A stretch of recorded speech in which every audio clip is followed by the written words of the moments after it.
Hey all, here are OS reviews. In the tech world, competition is stiff, and companies often try to one-up each other. Right now, it's kind of the season of rugged Android smartphones. We just checked out a few devices from companies like Doogee, and now HOTWAV is also back with their newest flagship, the Cyber X Pro. So this is a phone that will go on sale on June 12th, and during the initial launch, it will be sold for only $200, which makes it very cost-effective. There's also a non-Pro edition that has the exact same processor, design, and also battery. It just has less RAM that will sell for only $170. We're talking about a Helio G99.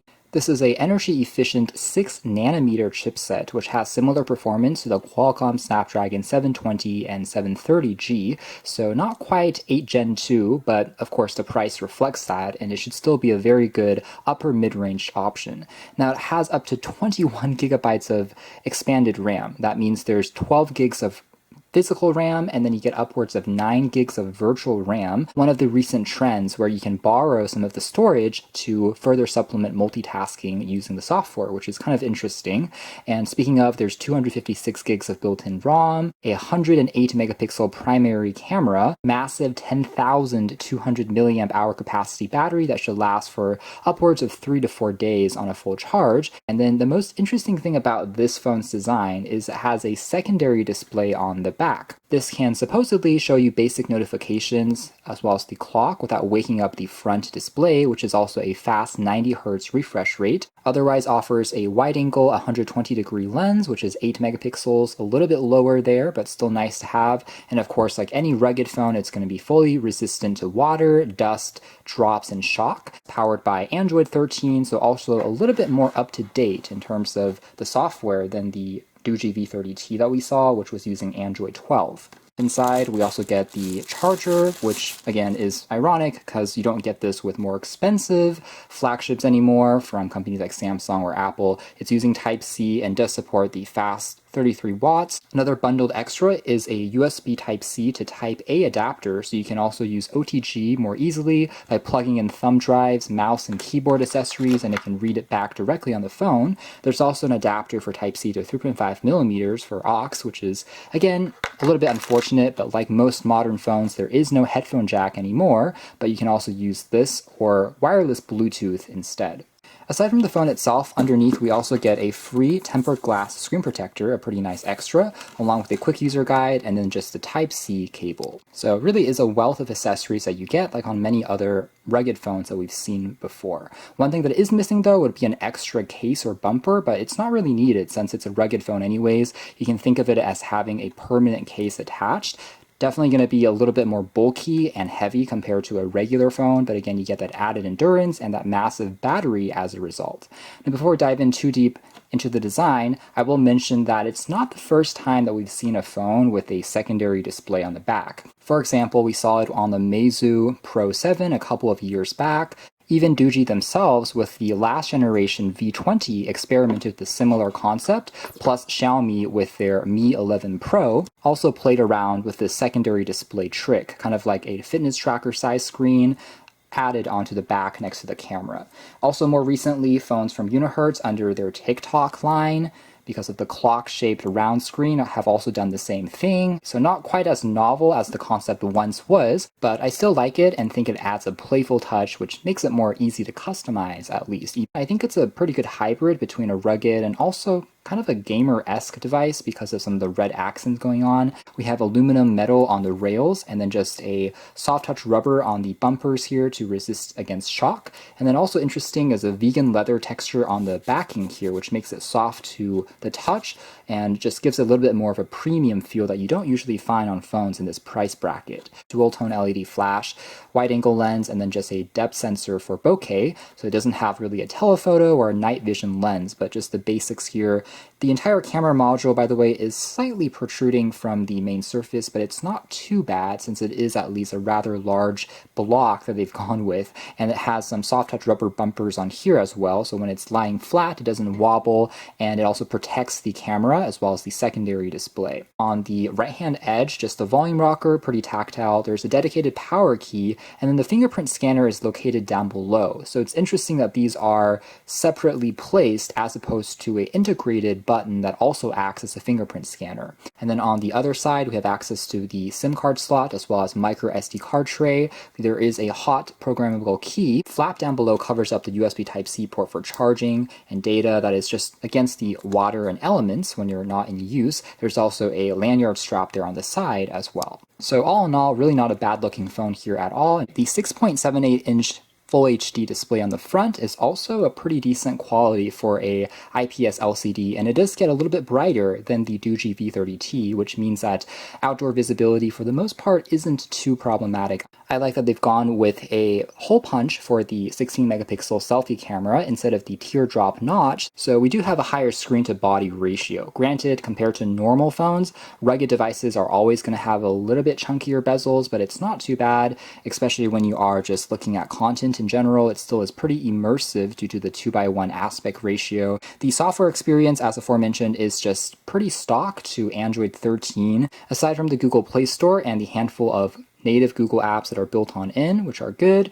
we have really just a toolbox. You'll be able to leverage some of the sensors like the compass, a basic decibel meter, as well as tools for measuring height, things like that, a siren for alerts, and handy to have, especially again if you're using this when you're camping out in the extreme conditions. We do have an FM radio on here, by the way, as well, but it does require an external antenna by way of a pair of headphones. Even the drag down notification tray is pretty much stock to Android 13 without any additional modifications on top, and you have access to typicals like NFC. There is of course GPS built on in. With that being said, Qi wireless charging is one emission on this particular unit.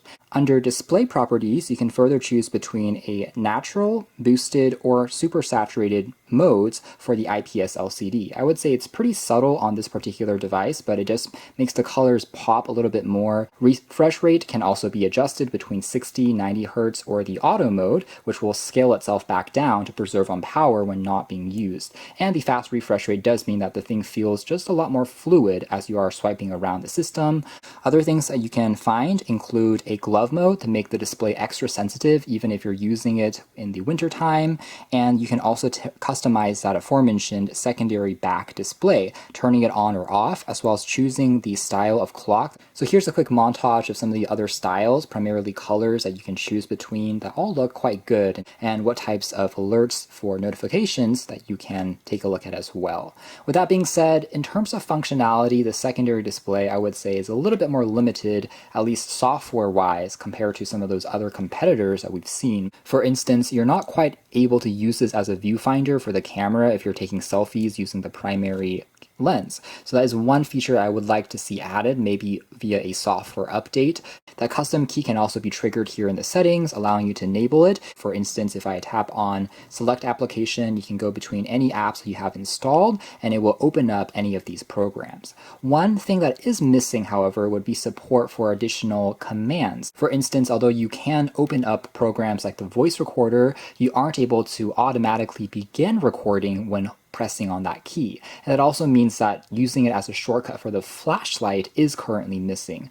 Again, a little bit more software customization would be nice, maybe via a future update.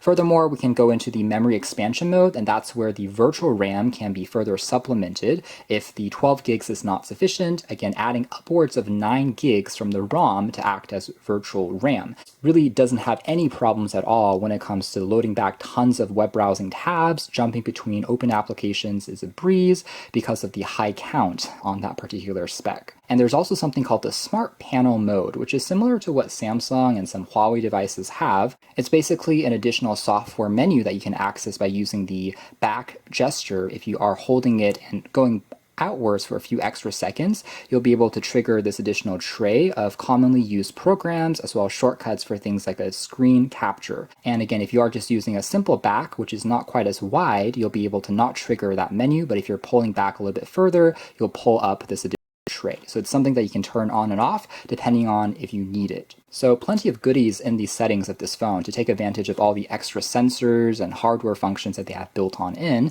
that is worth checking out. But again, some fine tuning I would say would make it even better.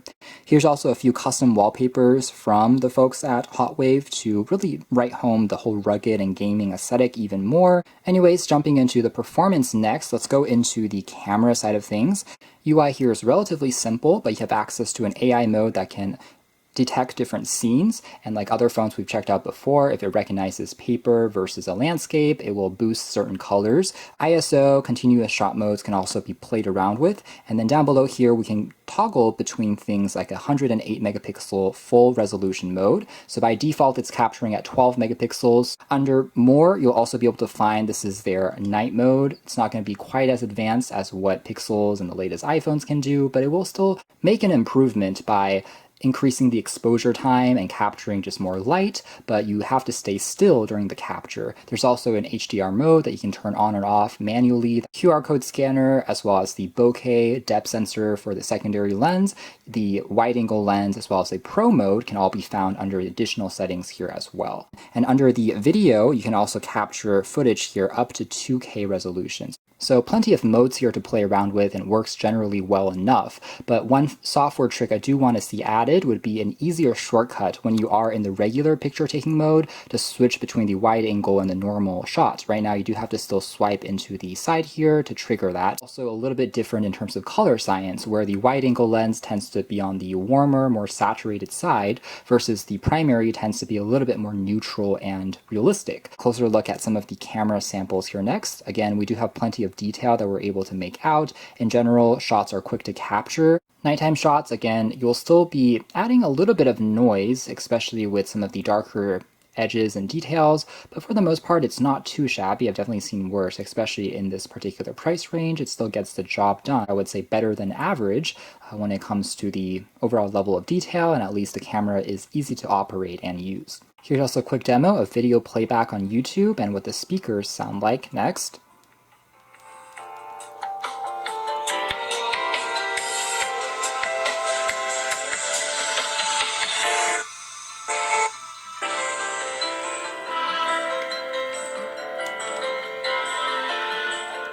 Some takeaways here would be that the speaker is mono on the bottom here as opposed to being a stereo set. That's also one thing that you don't quite get, but at the very least it is quite loud. Menu navigation still feels fast and responsive. Things like split screen, multitasking all feel quite fluid.